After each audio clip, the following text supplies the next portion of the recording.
Hello all, I'm Sai and you're watching The Book Dragon. In today's video, I'm bringing to you 5 books and 5 tips that can immensely help you in order to improve your English. So without any further ado, let's get into the video. Since this is predominantly a booktube channel, I'm going to prioritize and recommend the 5 books in the beginning, and then we'll move on to the 5 tips. So first, let's see the 5 books which you can read in order to improve your English. I have selected 5 books, one each from 5 different genres, so there will be something for everyone to start in order to improve your English. You can read the books which you like, but I highly suggest you to read all these 5 books because they are so easy to read and they also improve your English to a great extent.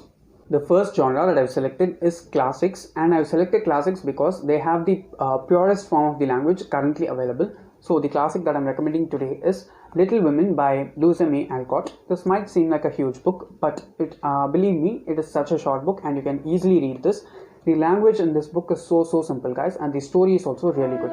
The story in this book is that it is about 4 sisters, and their father has been sent to the American Civil War from their home, and how these 4 sisters as well as their mother take care of their day-to-day life and the relationship between the sisters and their mother. That's the main focus throughout this book. If you have siblings, especially if you are siblings totally of sisters, that is an elder sister and an younger sister or so, I'm sure that you'll be able to relate with this book a lot more. And I'm recommending this because it is so easy to read, and once you finish reading this, there's also a movie adaptation out there, so you can go and watch it. I think there are multiple movie adaptations for this one, and there is one which is so recent, so you can read this one and also watch that movie.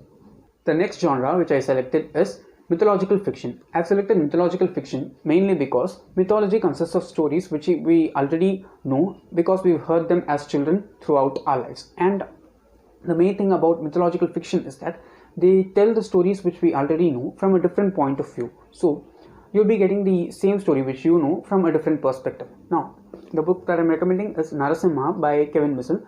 This is about the avatar of Vishnu named Narasimha and his story. Okay, the first book is Narasimha, and the second book, which is Hiranyakashipu, it is just out. It's been just like 2 days from when I'm shooting this video, and the second one is Hiranyakashipu. I'm recommending this one in specific because this is kind of a later book of the author, so the language is better and it is easy to understand, very easy to understand. That's the main thing about Kevin Missal books. And also he uses certain words throughout his books which are so peculiar, and they will add on to your vocabulary in a great way. You'll be able to understand those words just by reading through the lines itself, and even if you can't understand, you can just Google them and get the synonyms for those words in a very easy way. So I'd highly recommend you to read Narasimha by Kevin Missal. The next genre that I'm recommending today is fantasy, and I'm recommending fantasy mainly because it's totally magical, and everyone likes to be swept up into a world which actually doesn't exist, and it gives you that feeling of satisfaction. And the series that I'm recommending is Harry Potter by J.K. Rowling. It's not a different series, okay? Everyone knows what Harry Potter series is actually about. It's about this 11-year-old guy who just finds out that he's a wizard, and he's taken to this wizarding school and learns magic. There's this other guy who tries to kill Harry, and his entire story. It's stretched out to 7 books. The first book and second book are like middle grade books, so they'll be very easy to read. Even the themes in the books are so simple, so they'll be so fun to read. It'll be a great experience. You'll just enjoy the magic. You'll like the whimsical feel of the entire series. The best thing about that series is that you can actually grow as a reader. Okay, the first book starts out simple in every way: the theme, the language, the world building, everything. But as the series progresses, the vocabulary in the series gets immensely beautiful. The world building is great. The character development is really good. And I'm sure that you'll definitely like the series once you end up reading it. Another best thing is that once you end up reading this, I have the reviews as well as discussions for the first 5 books in the series already up in my channel. I actually have a Harry Potter playlist, and also I'm currently reading the 6th book in the series, and by the end of this month or the beginning of next month, the review and discussion for the 6th book will also be out. So I'll highly recommend you to read Harry Potter. If you're going to read one of the 5 books that I'm recommending you today, then you have to read Harry Potter by J.K. Rowling. The next genre that I'm recommending is contemporary, and the contemporary book that I'm recommending to you is The Belated Bachelor Party by Ravinder Singh. I'm recommending this book because it will be you'll be able to relate with this book in some way or the other throughout the story, because it is about just the friends and the fun between those friends that they are experiencing in this trip. So I highly recommend you to read this one. It is a laugh out loud book, guys. I'm sure that once you end up reading this book, you'll love it a lot because it's so funny, it's so entertaining, and it also has a very simple language throughout. It will help you a lot in order to improve your English. The last type of books that I've selected for this video is children's books, and the children's book that I've selected for this video is The BFG by Roald Dahl. Now, Roald Dahl exclusively writes for children, and most of the books written by Roald Dahl are for children alone. That is, he makes up words for children so they'll feel enjoyable and they'll enjoy the experience of reading those books. I'm especially recommending this one because it's not so short in length. That is, though it's a children's book, it is over 200 pages long, and it will take quite a bit of time to read, and the vocabulary in this one is great, guys. The language is so simple. The story is so cute and sweet. Okay, you'll be able to just immerse yourself into this world and just enjoy this book throughout. In this one, we have this giant who's called the BFG. That is a big friendly giant, and the small girl named Sophie.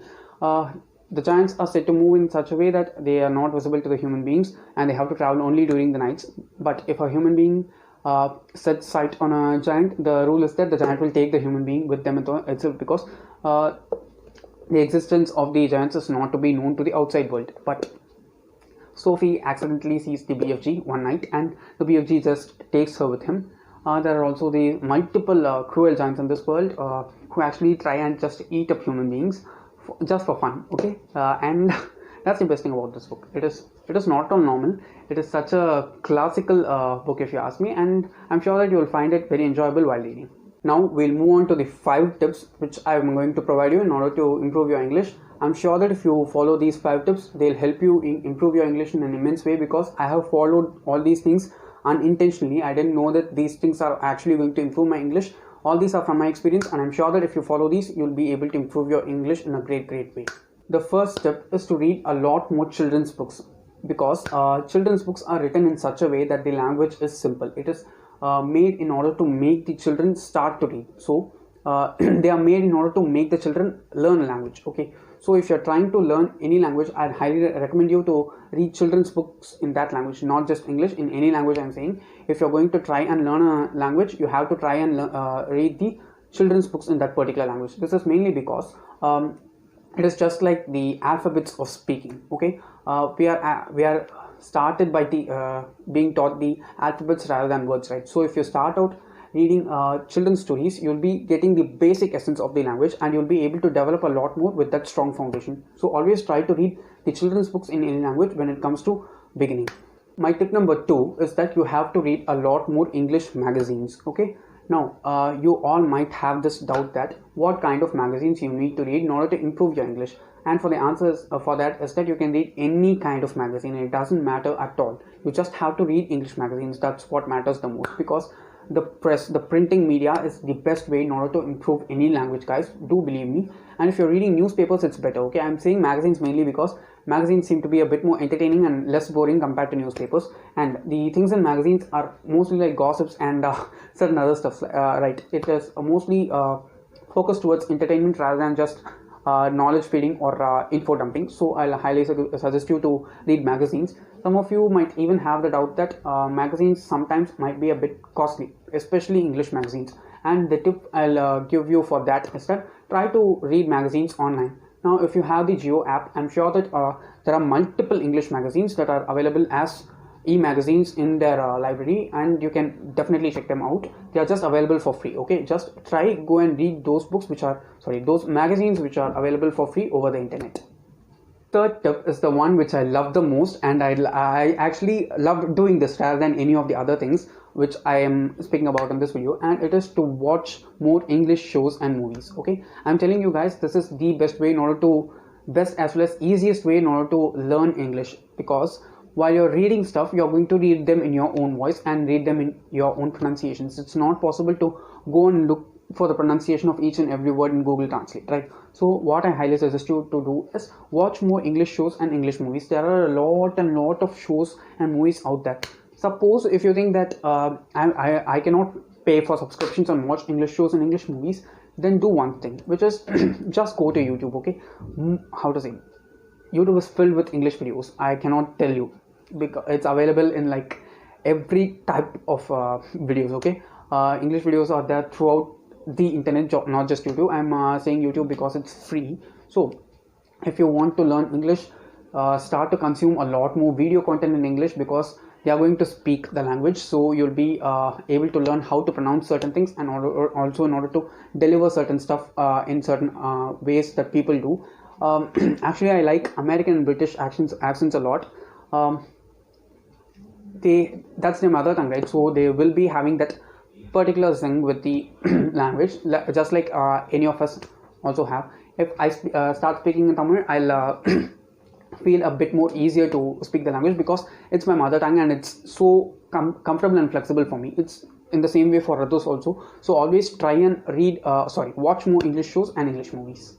Tip number 4. This is the most important tip which you have to keep in mind while you have to improve your English. And I'm sure that if any of the other tips don't work out, this tip is the one which is totally exclusively free of cost, because you need not do anything physically, and I'm sure that anyone will be able to do this if they have the will to do it. That is just, you have to think in English. Okay, just remember this thing always.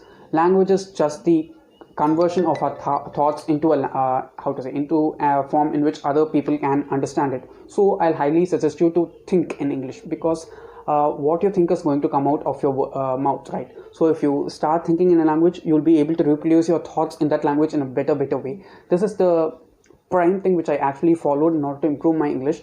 Sometimes it might feel a bit embarrassing. People might feel a bit embarrassing in order to speak a language which they are not comfortable in, and the best thing that you can do in order to make yourself more comfortable is that you have to start thinking in the language. Okay, even when I'm speaking right now, I cannot think in Tamil and speak in English, right? You have to think in a language in order to speak in that language. So always try to think in English a lot more.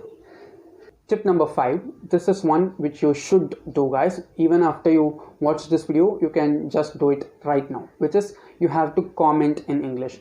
All of you who are watching this video are mostly on some kind of social media, either Facebook, Instagram, YouTube, somewhere. Okay, so while you consume a content, that is, you might even see a meme and you might put your comments in the comment section. What I suggest you to do is that try to type in English. Try to put forward your thoughts in English, because no one's going to judge you in the comments field, and even if they do, it's not going to harm you in any way. Please do keep that in mind. Don't be afraid of judgments. Just go forward and type your comments in English and not just your mother tongue. Okay, you feel comfortable to type your mother tongue in English when it comes to the comment section, but you don't feel comfortable enough to comment the same thing in English itself. So try to comment more in English, because it's just a virtual form of communication. It's not the actual form of communication, so it will be easier for you to convey your thoughts, because there's no real person opposite you. So always try to comment in English, because it will help you learn a lot more.